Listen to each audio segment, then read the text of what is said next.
Here's exactly how to use dark psychology to 10x your close rate in B2B sales. And most sales reps, they struggle because they keep it surface level and they completely ignore how human psychology works and what drives people to buy. And step one is identifying who you're talking to within the first 60 seconds. And it's gonna be very, very easy to see what type of prospect hops on the call within the first minute based on how they talk and what they're talking about, and if they're getting straight to it or if they're a little bit more talkative.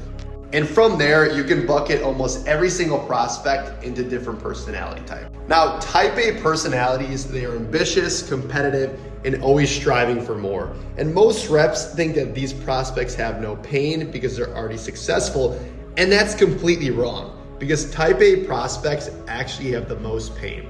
Because high achievers, they're never satisfied and they're frustrated by inefficiency, bottlenecks, and unrealized potential.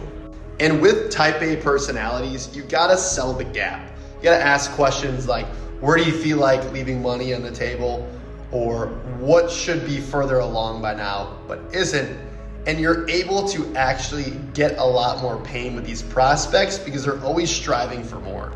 And type B personalities, they're logical and analytical. They want structure, certainty, and cause and effect. And you focus on discovery, on the process, and on the outcomes.